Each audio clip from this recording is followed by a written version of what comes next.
بسم الله الرحمن الرحيم. قال الله تعالى في كتابه المجيد: وسارعوا إلى مغفرة من ربكم وجنة عرضها السماوات والأرض أعدت للمتقين. صدق الله العظيم. حضرات، انسان کو جو زندگی عطا کی گئی ہے وہ بہت ہی مختصر زندگی. ہر دن جو انسان کی زندگی میں آتا ہے وہ پھر دوبارہ کبھی واپس لوٹ کر کے نہیں آتا. ہر سانس جو باہر آتی ہے وہ دوبارہ سانس کبھی واپس نہیں آتی. انسان کو اللہ تبارک و تعالیٰ نے اس دنیا میں محدود وقت کے لیے بھیجا ہے. انسان کی زندگی برف کی طرف پگھلتی جا رہی. ہر لمحہ جو گزرتا ہے وہ انسان کی زندگی کو کم کرتا ہے. ہر منٹ جو گزرتا ہے وہ انسان کی زندگی کو قبر سے قریب تر کرتا ہے. ہر دن جب سورج طلوع ہوتا ہے تو انسان کی زندگی کے ایک دن کم ہونے کا اعلان کرتا ہے. لیکن انسان کو اس کا احساس نہیں ہے کہ اس کی زندگی ہر دن گزرنے کے ساتھ کم ہوتی جا رہی.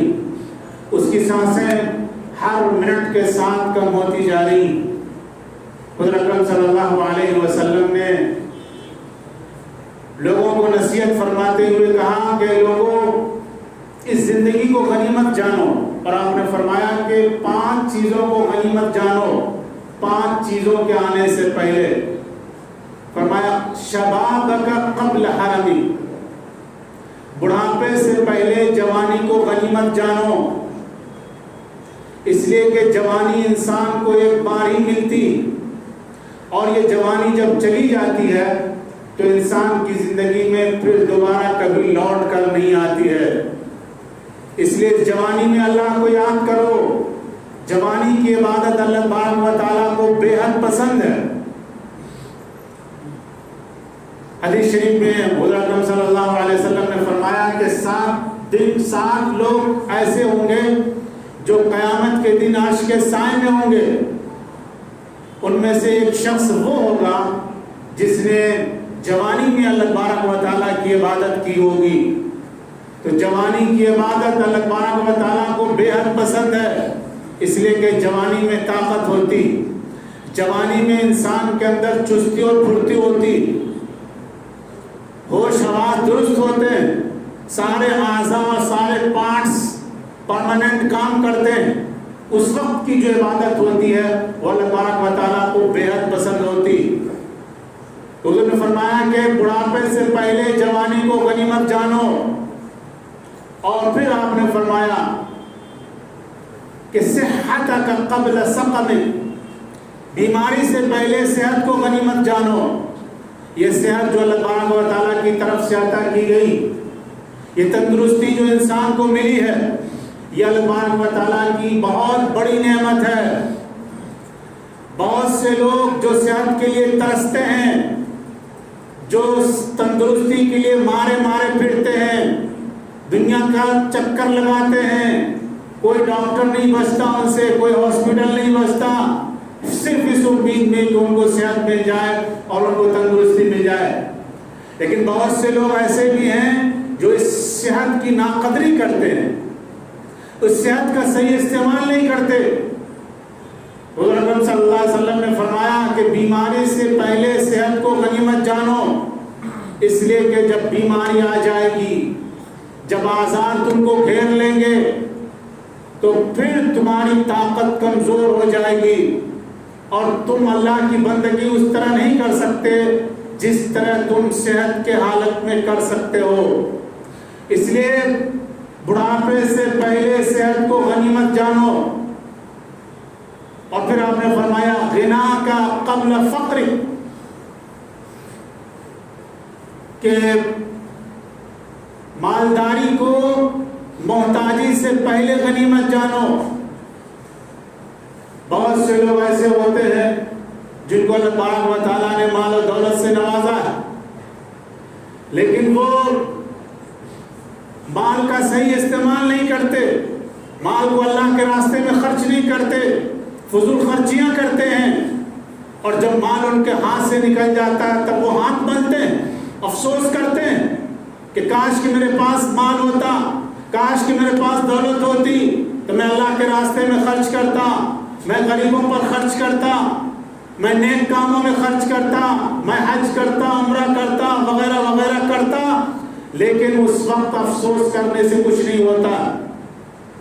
حضور اکرم صلی اللہ علیہ وسلم نے فرمایا کہ تم مالداری کو فقر سے پہلے غنیمت جانو، اس لیے کہ یہ مال اللہ تبارک و تعالیٰ کی طرف سے ایک امانت ہے، اور جب یہ مال تم سے لے لیا جائے گا تمہاری ناقدری کی وجہ سے تو پھر تم افسوس کرتے رہ جاؤ گے۔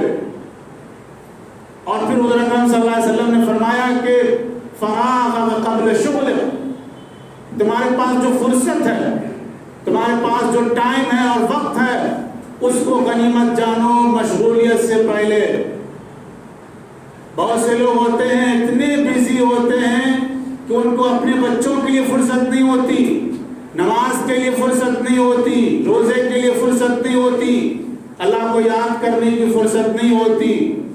تو جو وقت انسان کو ملتا ہے وہ وقت بھی اللہ کی طرف سے ایک نعمت ہے، فرصت کا وقت جس میں آپ اللہ کو یاد کر سکتے ہیں، جس میں آپ اللہ کی بندگی کر سکتے ہیں، جس میں آپ اللہ کا ذکر کر سکتے ہیں، نماز روزہ کر سکتے ہیں، اس وقت کو غنیمت جانو قبل اس کے کہ تم اتنے بیزی ہو جاؤ کہ تم کو خود سانس لینے کی بھی فرصت نہ ملے۔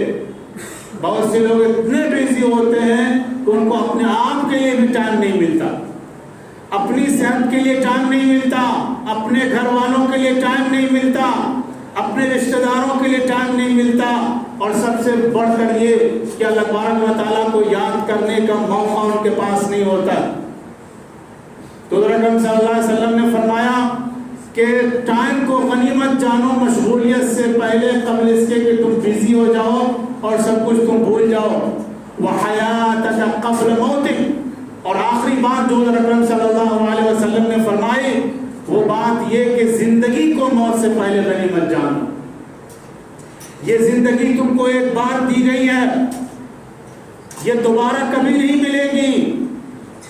تم جتنی کوششیں کر لو، جتنی تمنائیں کر لو، جتنی آرزویں کر لو، یہ زندگی دوبارہ ملنے والی نہیں ہے۔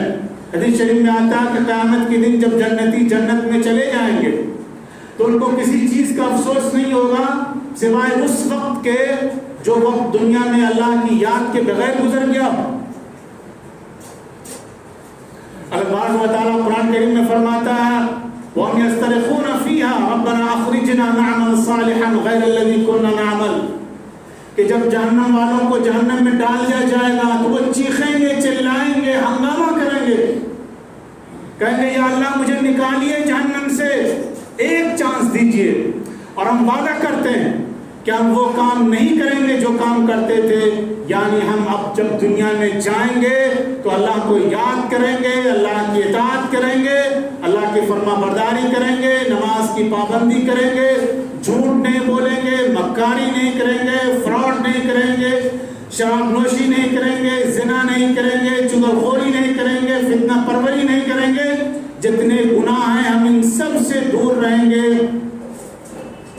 تو اللہ تبارک و تعالیٰ فرمائے گا اولم نعمرکم ما یتذکر فیہ من تذکر وجاءکم النذیر، کہ کیا ہم نے تم کو اتنی زندگی نہیں دی تھی، اتنا ٹائم نہیں دیا تھا کہ تم اس میں عمل کر سکو، تم نماز کی پابندی کر سکو، تم روزے کی پابندی کر سکو، تم دو اور دوسرے نیک کام کر سکو؟ کیا ہم نے تم کو اتنا ٹائم نہیں دیا تھا؟ کیا ہم نے تم کو اتنی مہلت نہیں دی تھی؟